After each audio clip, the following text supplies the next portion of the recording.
Shalom, amada, glória a Deus pela sua vida, que o Senhor te abençoe, te guarde, te livre de todo mal, que hoje você floresça, onde quer que você esteja, o que quer que você faça, que você esteja aqui de acordo com a palavra de Deus, amém? Você é bendita do Senhor. Bom, estamos no devocional, a gente vai já terminar o livro de 1 Pedro. Depois a gente começa 2 Pedro. Mas essa 1 Pedro a gente termina agora, com capítulo 4 e 5. Vai ser bem rapidinho. Mas antes de tudo, nós precisamos orar. Então eu peço a você que coloque a mão no seu coração, que feche seus olhos. Vamos orar? Querido amado Espírito Santo, eis-nos aqui. Queremos estar atentas a Ti, para Te ouvir e obedecer, para fazer a Tua vontade. Reine em nossas vidas, Senhor, nós precisamos de Ti mais do que tudo. Tira, Senhor, todo empecilho, todo obstáculo que não nos deixa Te ouvir, que não nos deixa Te obedecer, que não deixa que a gente faça a Tua vontade. Em nome de Jesus, que possamos ter discernimento espiritual, que possamos ter força e fé para vencer nos dias maus, que possamos ter, Senhor, clareza da Tua palavra e nos enche de sabedoria, Espírito Santo, em nome de Jesus. Amém? Aleluia. Então, capítulo 4 começa assim. Portanto, uma vez que Cristo sofreu corporalmente, armem-se também do mesmo pensamento, pois aquele que sofreu em seu corpo rompeu com o pecado, para que no tempo que lhe resta não viva mais para satisfazer os maus desejos humanos, mas sim para fazer a vontade de Deus. Então Jesus foi real, né?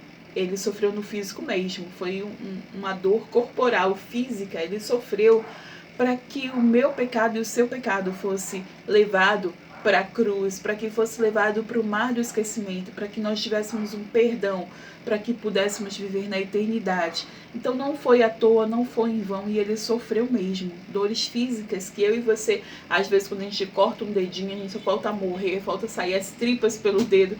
Pois é, imagine a dor que Jesus sofreu. Foi físico, ele era Deus, mas ele era homem. Ele teve que passar por tudo isso para justamente dizer que pela dor que você passa, seja física, seja nas emoções, seja na mente, ele também passou. Ele também teve essa mesma dor e ele pode curar. Amém? Você crê que Jesus pode curar? Uma gota do sangue de Jesus é suficiente para curar essa dor que está lá dentro. Uma dor latejante, uma dor que parece que não vai passar nunca. Jesus pode curar. Basta você abrir a boca e pedir. Clame, que Ele vai responder. Clame por socorro, clame por misericórdia, clame a Deus pela cura que você precisa, pela libertação que você precisa, porque o Senhor, Ele quer, hoje mesmo, nos curar, nos libertar. Amém? Versículo 3. No passado, vocês já gastaram um tempo suficiente fazendo o que agradava aos pagãos. Naquele tempo, vocês viviam em libertinagem, na sensualidade, nas bebedeiras, nas orgias e farras e na idolatria repugnante.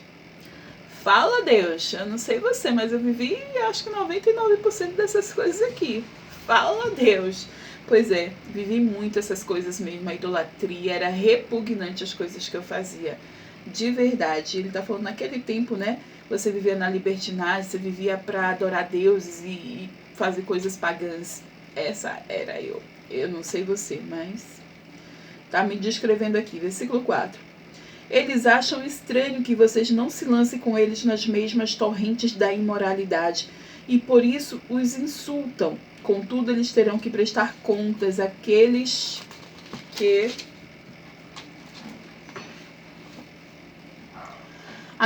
Aquele que está pronto para julgar os vivos e os mortos. E por isso mesmo o Evangelho foi pregado também a mortos, para que ele mesmo, julgados no corpo segundo os homens, vivam pelo Espírito segundo Deus. Então aqui Pedro está nos alertando de uma forma que a gente pode servir a Deus, né? E nós vamos ser julgados. Quer pelo bem, quer pelo mal, todos nós vamos ser julgados.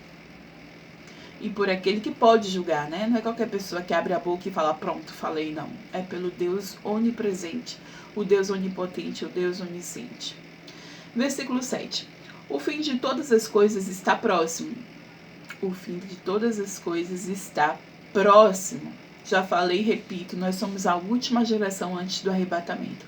Precisamos cuidar principalmente do nosso espírito hoje, da nossa alma e do nosso corpo hoje, para justamente ver o futuro, para onde o nosso espírito vai passar a eternidade.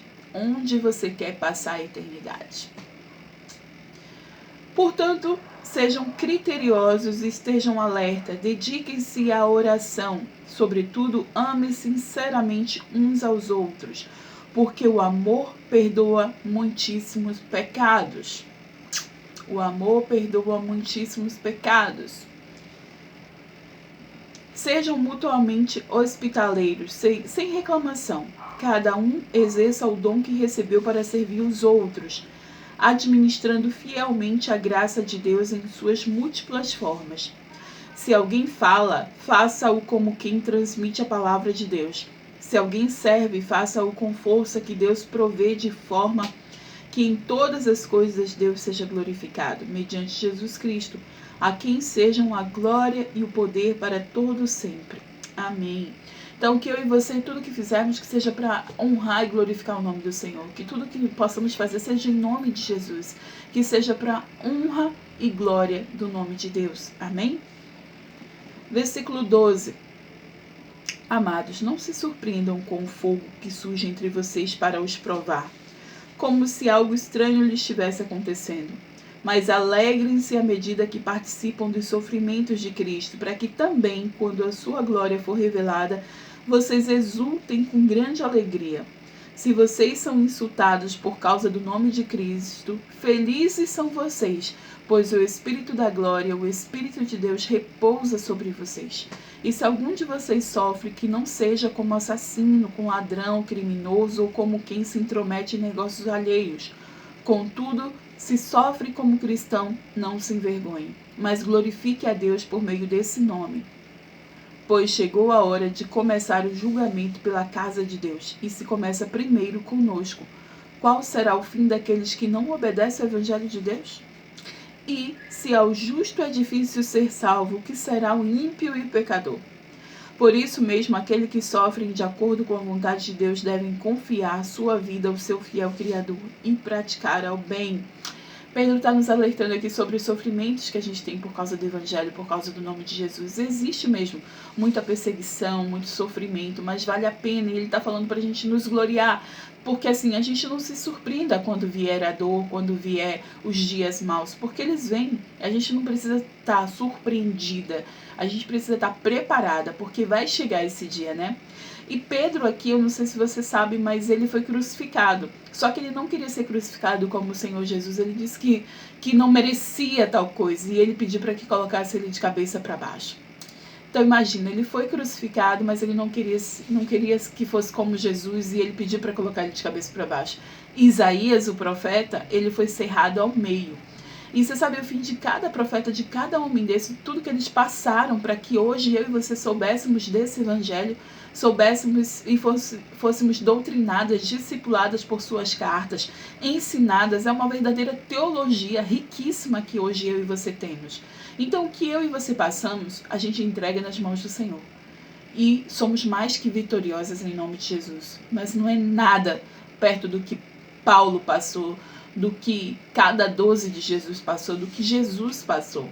Então eu e você ainda temos uma grande jornada, um grande caminho, e a gente deve se alegrar quando vier os dias maus para nos sustentar, para olhar para o alto, de onde vem o nosso socorro, que vem do Senhor, que fez os céus e a terra. E Ele que nos ama, que nos protege, e quem nos protege não dorme. Amém? Vamos seguir aqui para terminar esse livro de 1 Pedro, capítulo 5. Portanto, apelo para os presbíteros que há entre vocês, e faço na qualidade de presbítero como eles, e testemunha dos sofrimentos de Cristo, como alguém que participará da glória a ser revelada. Pastorei um rebanho de Deus que está aos seus cuidados. Olhem por ele, não por obrigação, mas de livre vontade, como Deus quer.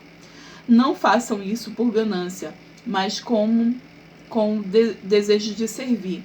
Não ajam como dominadores dos que lhes foram confiados, mas como exemplos para o rebanho. Quando se manifestar o Supremo Pastor, vocês receberão um imperecível a imperecível coroa da glória. Da mesma forma, jovens, sujeitem seus mais velhos. Sejam todos humildes uns para com os outros, porque Deus se opõe aos orgulhosos, mas concede graça aos humildes. Portanto, humilhem-se debaixo da poderosa mão de Deus, para que ele os exalte no tempo devido. Lancem sobre ele toda a sua ansiedade, porque ele tem cuidado de vocês. Amém. Estejam alertas e vigiem. O diabo, o inimigo de vocês, anda ao redor como um leão, rugindo e procurando a quem possa devorar. Resistam-lhe, permanecendo firmes na fé, sabendo que os irmãos que vocês têm em todo o mundo estão passando pelos mesmos sofrimentos. O Deus de toda graça que os chamou para a sua glória eterna em Jesus Cristo, depois de terem sofrido durante um pouco de tempo, os restaurará, os confirmará, lhes dará força e os porá sobre firmes alicerces. A ele seja o poder para todo sempre. Bom, Paulo falou aqui, o apóstolo Pedro falou aqui aos presbíteros e aos jovens, né? E ele falou aqui que o inimigo ele vive ao nosso redor querendo ali nos tragar, procurando uma brecha, né? Algo que você faça de errado, algo que você peque, que você caia, e ele quer entrar nessa brecha aí.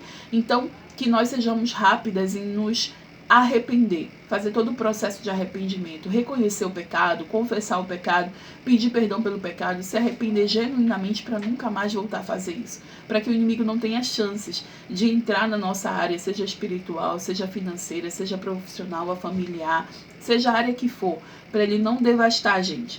E ele fala para nós permanecermos firmes, resistir ao diabo, lembra? Resistir ao diabo e ele fugirá de vós. Então, Pedro aqui nos aconselha, mas não terminou não. Ele faz as saudações finais aqui e está acabando. Com a ajuda de Silvano, a quem considero irmão fiel, eu lhes escrevi resumidamente, encorajando-os e testemunhando que esta é a verdadeira graça de Deus. Mantenham-se firmes na graça de Deus. Aquele que está em Babilônia, também eleita, envia-lhe saudações, e também Marcos, meu filho. Saúdem uns aos outros com beijo de santo amor. Paz a todos vocês que estão em Cristo. Olha, Silas ou Silvano está falando que varia, e provavelmente ele estava em Roma, e falou da Babilônia, né? Então esse foi a primeira epístola de Pedro, né? Ele escrevendo as cartas para que eu e você hoje pudéssemos aprender uma teologia rica, né? Muito forte, significativa, que o Espírito Santo venha te convencer do pecado, do juízo, da justiça, que venha te convencer da palavra, e que você sendo convencida, que você possa ter atitude, uma atitude para mudar, para ser transformada, em nome de Jesus. Amém? Grande beijo, amo você.